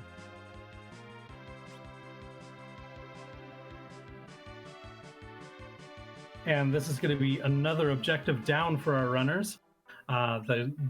Defeat the super cannon. So that's going to be something that is going to be nice to not have to worry about anymore. We still are going to need that Baron key, and we still need to find Sid. So either the D-Mist or the super cannon is going to lead to either the Baron key or the Luca key. I'm hoping for Luca key to lead into Baron key because more racing, but I'm pretty sure our runners are hoping one of these two contain the Baron key. And then that Sid is either going to be in Baron or behind the Giant. So we still have a couple of choices there. But we have nearly everything complete. We just have Giant left if Sid is there, and we just need to get through the Baron Castle. So not very much left for this race. Yeah, not a whole lot of places left, considering that there's going to be nothing in the lunar subterranean. Uh-oh, that is just a ninja shirt, so the D-Mist will contain either the Baron key or the Luca key.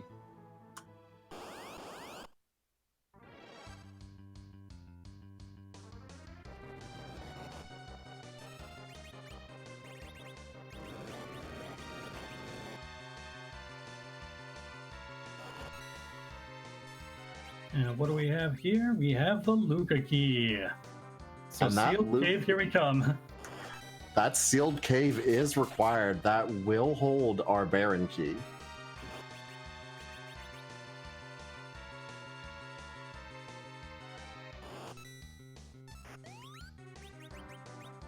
So I think that that sealed cave, the key item down here has to be the Baron key, right?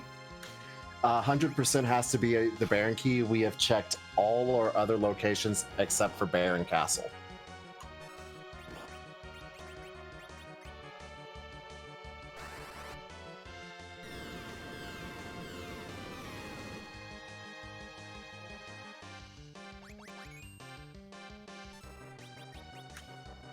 And it looks like Tybolt is now making his fight against the Val. Shouldn't have too much trouble with this now, though is making use of the jump and cast a spell strat with Kane and Fu.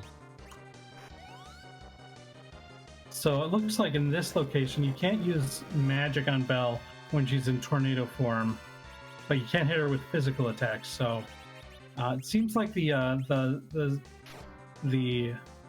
Berserk strategy seemed to be a bit more efficient play, but as long as the right people stay alive, we should be able to get through Vel with this strategy. It's just going to be more difficult. Ooh, timely elixir with 1 HP left on Fusia there. Very, very true. Still, even with the jump from Kane, Asura spot, as you can see, is very fast, so it's still pretty hard to get your spells off.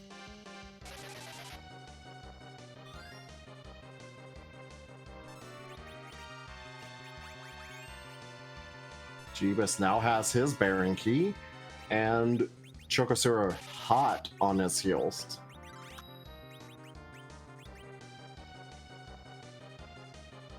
And now we get to see the boss here. And we have Odin.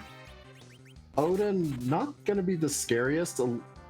Fight Light 3, Avenger Cecil should get through this pretty safely for Jeebus.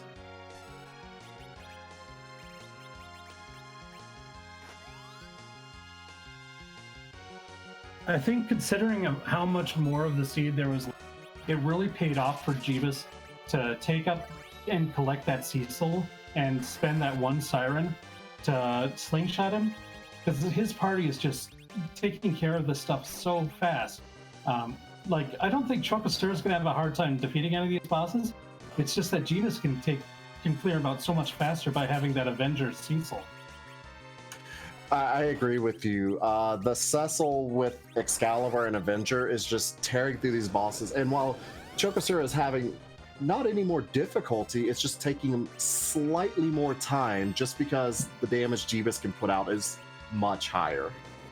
If the seed was a lot shorter, if like we would have found those key items a bit earlier, then I think Choco would have been in a bit more of a lead. But with each and every boss that there continues to be throughout the seed, I think he's just getting pulling just a little bit ahead with each boss.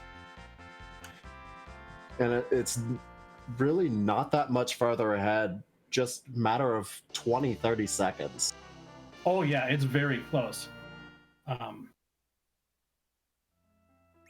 So now Jeebus is heading to Baron Castle. Gonna hope that find Sid is there.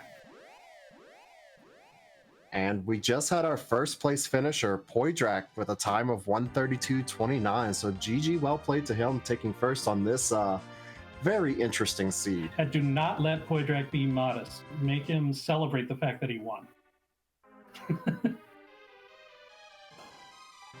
Because he's good. That's what I'm saying. Oh, Podrak is a fantastic runner in our community.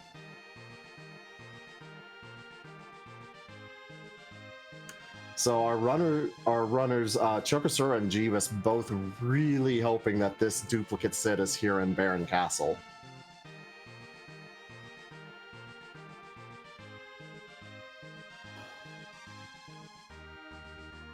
Yeah, without a doubt, they're definitely hoping to find.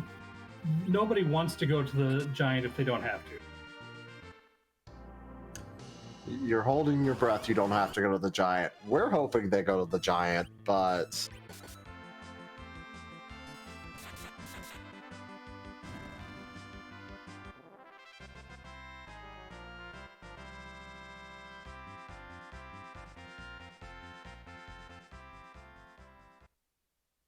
So our first fight is going to be the Baron Guards.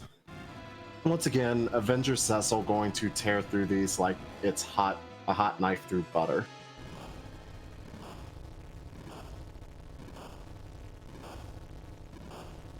Tybalt wraps up his super cannon room with the Demus, will be rewarded with his ninja shirt, and Demus will give him his Luca key.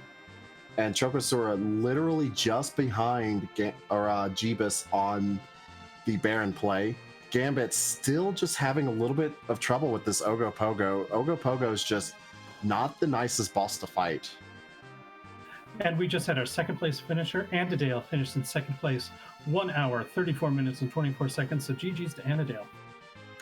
GG, and well played on his end.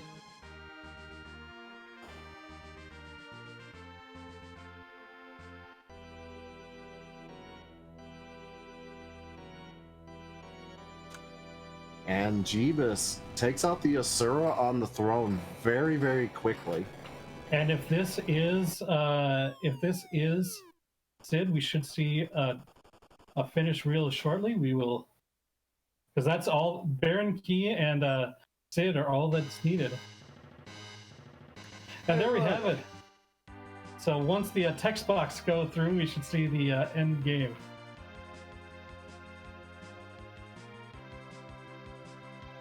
We still need to do this walk, though. But that's all she wrote for the seed. Jeebus is going to take first place on stream, see where he places overall in the race. Yeah, it'll be Jeebus with Choco finishing right behind. Unless there's some weird like stream delays that we're not aware of, I believe Jeebus will finish before Choco.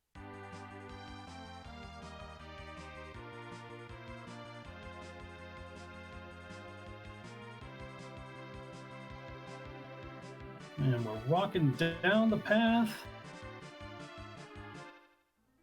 He gets the crystal. All objectives complete. And big GG's. We have... Jeebus takes third place overall with a time of 1:35.57. Chokosura right behind him with a time of 1:36.05. So GG, well played to both of them. Yeah, very close race. It was a difference of 8 seconds between the two of them on stream. That was fun to see. Oh, that was very well done for both of them. The big deciding factor, like you said earlier, that Cecil really made a difference.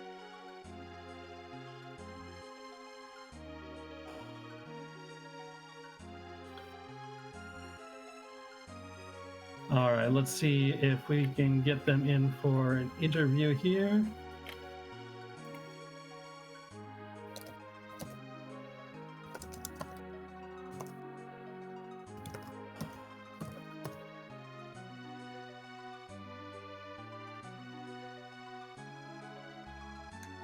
Gambit does make it through the Yoga Pogo, it looks like.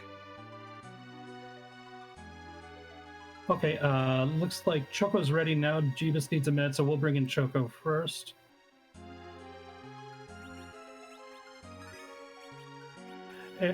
And we are joined by Chokosura. Choco, GG's on your finish. Really close between you and Jeebus here. Thank you. You know what? If I hadn't swapped that coast swing from Palom, I probably could have took third.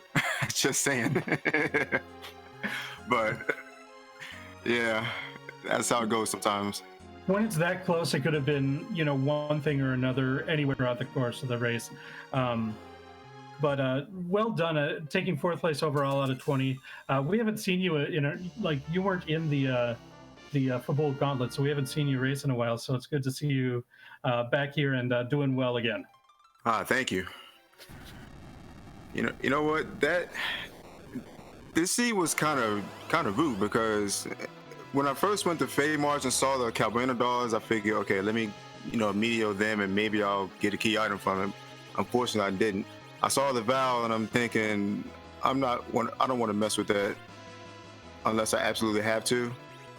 And there were some pretty nasty rabbit holes in the seed too. There really were. I think you checked everywhere that could have a key item. I did. I'm like, where is this? I'm either looking for a tower key or a Baron key, one of the two. And by the time I realized I had to do the Val fight, I'm thinking, okay, I really hope Sid is not in the Giant because I haven't seen any dot duns yet. So I knew it was a chain to get to the Baron key from that point, but my fear was Sid was in the Giant and not in Baron. But thankfully he was in Baron. Yeah, agreed. I mean, for us as watchers, we were hoping that he was Giant, so but it was also crazy knowing that, seeing both you and Jeebus going through that Baron fight sequence, and the difference was with the battles, especially near the end, Jeebus had picked up Cecil up on the moon and had an Avenger and used one Siren on 2 King Ryus to level him up. And that cost him a little bit of time, but since there were still so many bosses that the two of you ended up doing, he was just able to get through each of those bosses a little bit faster. And I think that's what ended up having him overtake you at the end. It was real close. See, I was in rage. I was in rage mode at that point. I had sold the Excalibur. I had sold a bunch of stuff. And I'm like, I'm not gonna find Cecil. So, and as soon as I seen him, I just shook my head. I'm like, no, I'm not gonna mess with that. Well, it's interesting because if there wasn't as many rabbit holes that you go down, if you had gotten that Baron key right from Valvolus and then gone in, you might have been able to, or if it behind Wyvern maybe at the top of tower, if that's where it was, then you probably would have had Jeebus because there wasn't enough bosses for that investment to overtake. So that's why it was a push and pull, and it ended up costing you in this case, but another seed, if you would have played it the same way, it could have paid off. So it was really interesting to see. True. At the point I was going up Keyless Tower, I was thinking, okay, maybe there's something here. Maybe what I need is here. But unfortunately, it didn't pan out that way. Yeah, I mean, Vando's gonna Vando. That's just how it goes. Oh yeah, that's definitely true. And I definitely got Vando tonight. As many rabbit holes as I went down. Yeah. You weren't the only one that went down those rabbit holes, but still incredible play as always from your end. So thank you.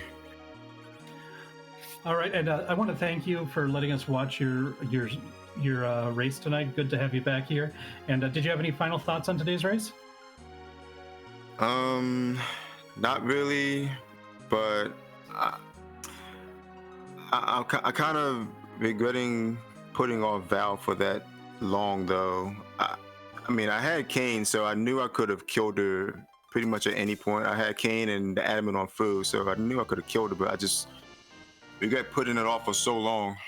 But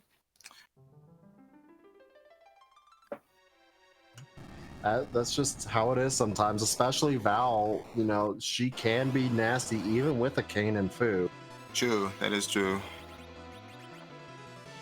But I figured since I had the Rosa and the Edge too, I figured I could have had enough damage to do something with her earlier than I did.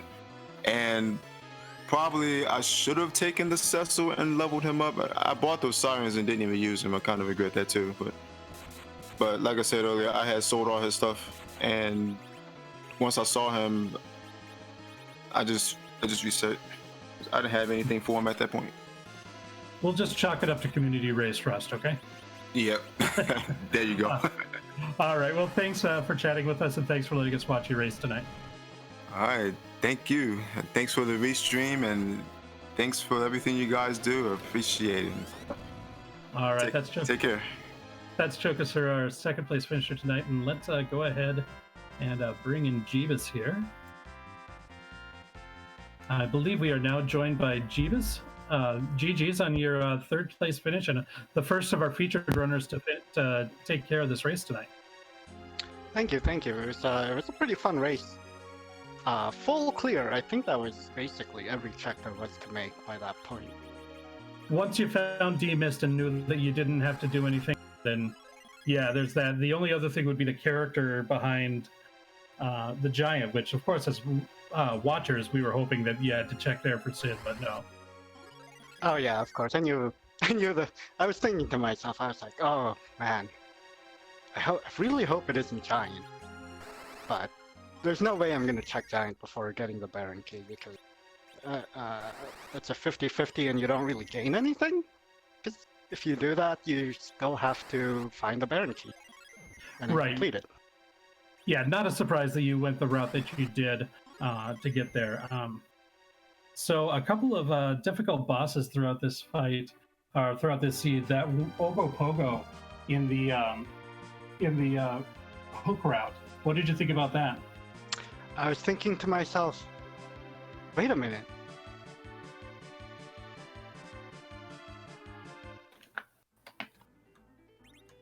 And we just lost Jeebus. We'll try to get him back as quickly as possible. I guess we have to wait a minute as well.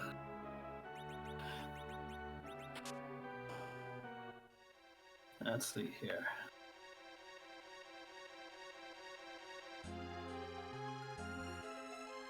I'll check to see if we can get Jeebus back.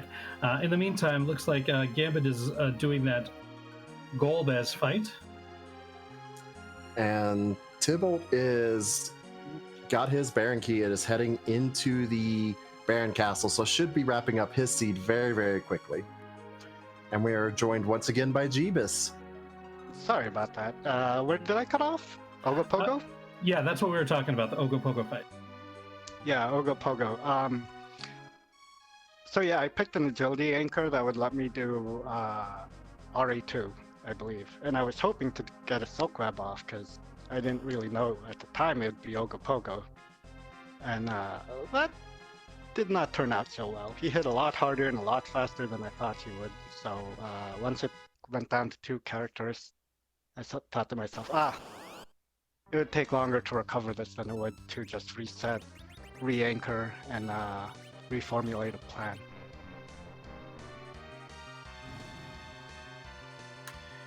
After the reset, you had no trouble with that Ogopogo, it looked like, and got through it very quickly, and then just overall made some pretty good work throughout the seed. What did you think of that D-Mist in the cannon room? I was thinking to myself, it's been more than an hour and 30 minutes in and I haven't found D-Mist.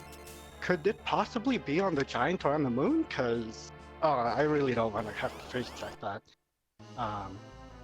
But of course it ended up being D-Mist in the super cannon room, so that made things a lot easier for me.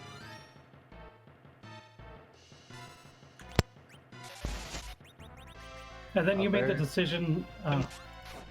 You made the decision to keep Cecil when you found him on the moon, and cash in a siren in order to level him up. Was that your plan? Like when you bought the sirens, was to take a character, or were you looking for Cecil's in particular? What was your thought there? The sirens were a backup plan in case I did have to dive the moon for D-Mist or anything else. So, you don't really, even if you do have a foo, you don't want to take on moon bosses at like level 35. You can, but you really don't want to. So I was thinking to myself, I'll buy a couple sirens. If I get up there with less than 10 key items, I'll have enough to just power through something and make some progress if there is D-Mist on the moon. when I saw Cecil there, I thought to myself, oh, I have those sirens. I can cast them in over at Cave Bahamut while I'm making my check. And oh wow, that's Yang. That makes things a lot easier for me. I'm glad I took that Cecil. Yeah, definitely makes that fight a whole heck of a lot easier. So, did you have any other final thoughts on this seed tonight? Yeah. An assassin dagger at the top of tower against Wyvern. That was so not worth it. I sure hope no one did Keyless Tower this seed. Yeah, well, I think when we see people do that, generally they reset out. You had kept the save halfway up the tower, so that kind of puts you in an okay position afterwards to do that tower key check right afterwards. But yeah, that was pretty rude. I must agree with you there. Yeah, that's one of the rudest that I've seen so far. All right, well, GG's on your third place finish and the first of our featured runners to complete. And thank you for letting us watch your race tonight. Thank you, and thank you to the Restream team and to all the race coordinators for bringing back our community races. This has been a lot of fun, and you can expect to see more of me in the future. Awesome. And that was Jeebus, everybody, our first place finisher among our Restreamers, third place overall in the race. So send lots of love, lots of follows over his way as well. And meanwhile, we had a couple of more finishes. We had, or actually just one more finish, because Tybalt finished in 5th place overall. And let's see, I think he's ready for an interview as well. So let me go ahead and pull him in. I believe we are now joined by Tybalt. Yep. Hey, Rex. Hey there. GG's on your 5th place finish tonight. Well, thank you. It was a fun seed. Haven't had one of those in a while. So, what did you think of that Ogo Pogo at Ruby? Oh, it was so mean. I needed to get some extra levels at that point when I saw that, and I'm like, well, I've got the Mad Ogres I can still do, so I went there to get the extra levels I needed. I was glad I had Fu to at least have some extra health. Yeah, I think overall the key to getting that was making sure that you had Fu on your team, because we saw at least one of our featured runners not have Fu at that point when first trying that, and it was much more difficult. Yeah, I can see that. It's like, as soon as I got Fu, I'm like, ooh, I need as many boss spots as possible. So that's the reason I went to Ordeals and then did Baron to get 5 bosses defeated. So I get Fu pretty powerful. I figured Fu's gonna take me to the end, and pretty much Fu did. That he did. Fu carried a lot of the seed. So what were your thoughts on how the seed played out? Because it was quite trolly overall. It was quite trolly. It's like I was, doing the quick character checks. Like got Sandra right away. It's like, ooh, let's check it. Ooh, Rosa, nice. And I went through, got Darkness. Like, okay, cool. I'll check the character there and see if there's maybe value at Cave Bahamut. And tried the fight and lost. Like, no, I'll just play this for later. I can come back. And when I started getting down to less and less key item checks, I'm like, a lot of those harder fights are actually gonna be what's required. Glad I got that cane for Valvalis. Yeah, so interestingly, it looked like when we saw people taking on that Valvalis fight, you were going the more traditional, have Kane jump, have her break, and hitting with spells from Fusia. We saw other people employ a Berserk strategy and just keep her in the tornado form. I just wanted to get your thoughts on that. Yeah, I'm more of a traditionalist in that aspect. I could have done the Berserk shred, but with the party that I had, I figured having Fu there with the adamant armor at that point, he's going to be doing about the most damage possible that I can get out. You had him with the adamant armor. I missed where you equipped things, so... I equipped the adamant armor on Fu to get his spells up higher.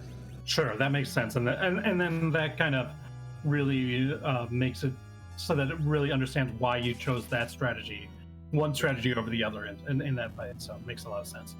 Yeah, had I had better swords on edge, I probably would have done the Berserk strat, but really didn't have the gear for Edge at that point.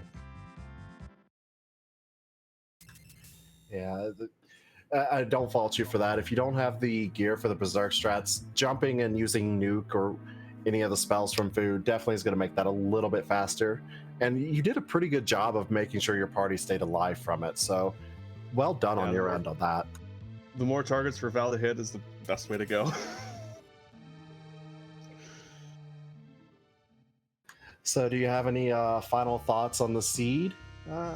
No, actually, I think it went pretty smooth. I could have done a few things a little bit better, but that's all learning curve. And thanks for the restream and commentarying. I'll be sure to check out the VOD of this to see what I could have done better, because you guys always have great input. Oh, you must be talking about Val. I don't know. I've been on a little bit of a break, so maybe my input's not the best. Any input's No, good. we appreciate it, but we also want to thank you for letting us watch your race tonight as well. Yeah, no problem. Well, I'll let you guys have a good rest of your guys' night. All right, take care, Tibble. Yep. See you too. Bye. All right, that was Tybalt, our 5th place finisher overall, 3rd of our featured restreamed runners to finish this race, and it looks like Gambit is heading back down to the land of summoned monsters to take on that Valveless fight. Yep, Val is going to be the key to finishing up this seed. While we were doing our interview with Tybalt, we did have a 6th place finisher with Dathus taking 6th with a time of 1:53.13. So GG, well played to him.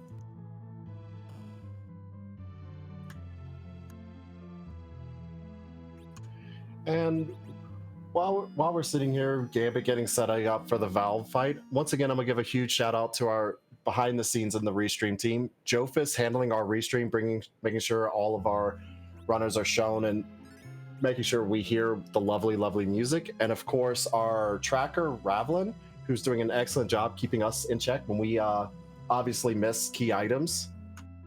And of course, the wonderful Scala Kitty bringing you and rolling this wonderful seed that our runners are having so much fun with. Well, Gambit hasn't fought the dolls yet either, so it's going to be able to take care of that one as well right now. Oh, and I believe he's done some nice level grounding, so the dolls shouldn't be too much trouble for him. Hopefully afterwards be able to take on this Val and get through it pretty quickly. Well, for his sake, I hope he does. I know he's done a lot of the other checks in the world after getting through that Ogopogo.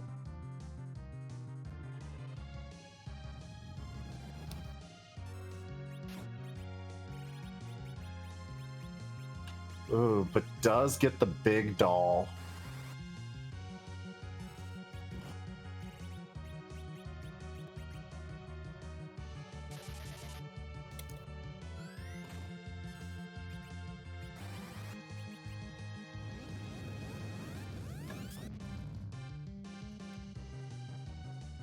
That big doll is going to be very dangerous in this spot. That's the one ability I'm always worried about when I pop Calbrina is Glance, because if that hits the right party member, or sometimes the wrong party member if you really want to be technical, that party member can just wipe your party very, very quickly.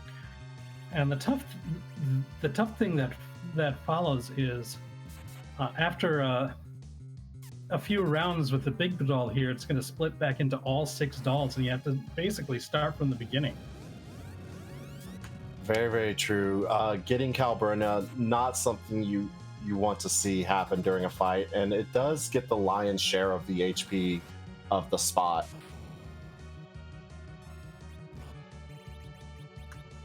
We did have a 7th place finisher, BG Rich 419, taking 7th with a time of 1:56.41. So GG, well played.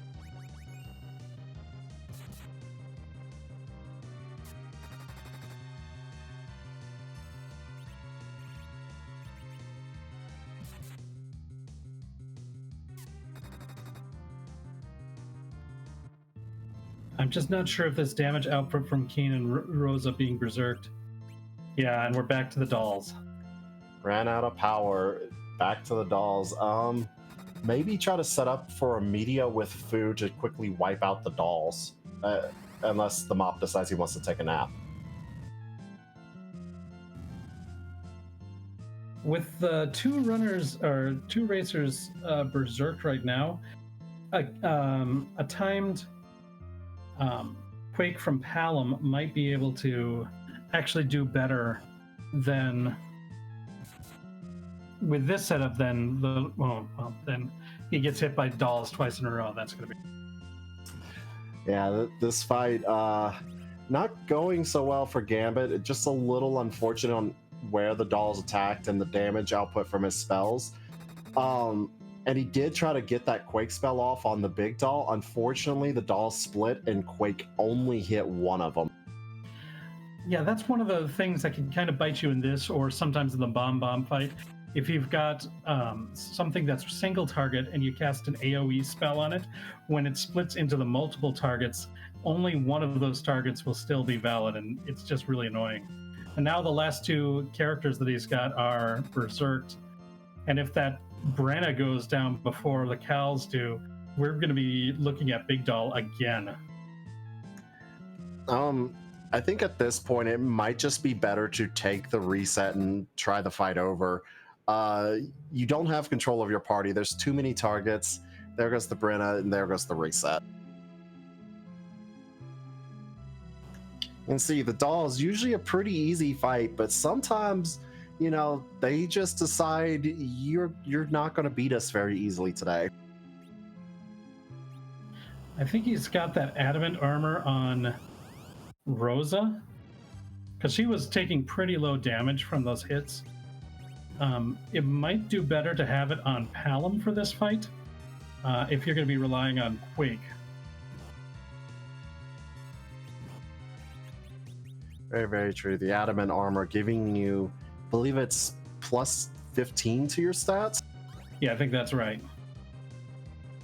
He did move Palom to the back row, which is a nice thing. And is getting a bluff on him, so that Quake will hit harder this time around.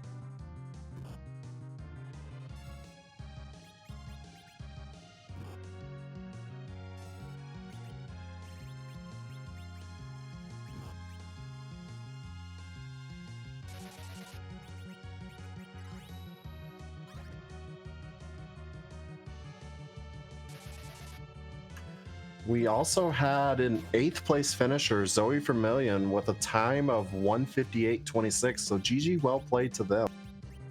And you could totally understand Gambit being a lot more defensive this time around after what happened the last time.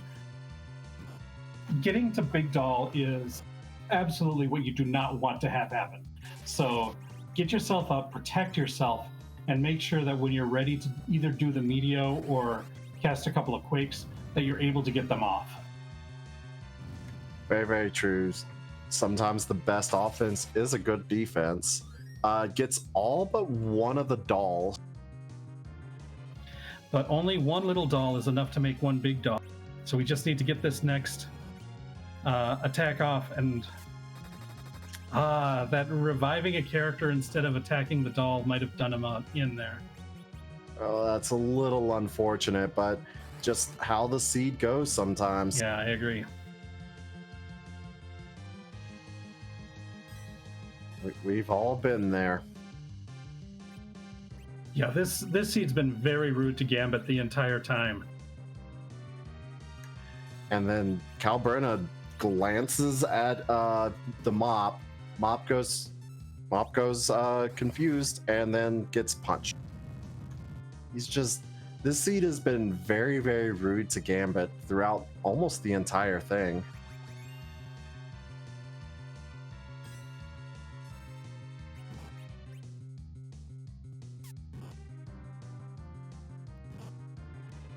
And you can see with Fu in the middle, this doll is moving very, very fast, just punching and taking out his party very, very quickly.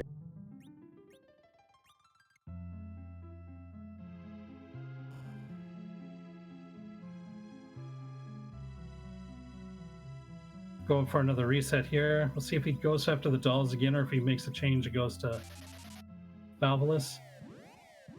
Or just leaves. Ooh, that's gonna be too bad because that Valvolus is required.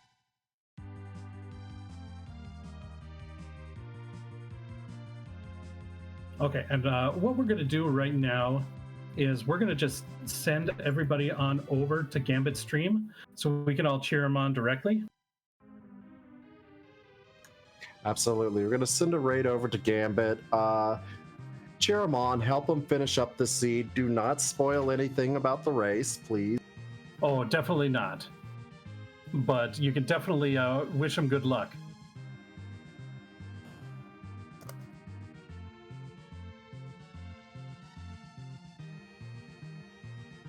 It looks like he's going back up to the tower, gonna try to face that Wyvern.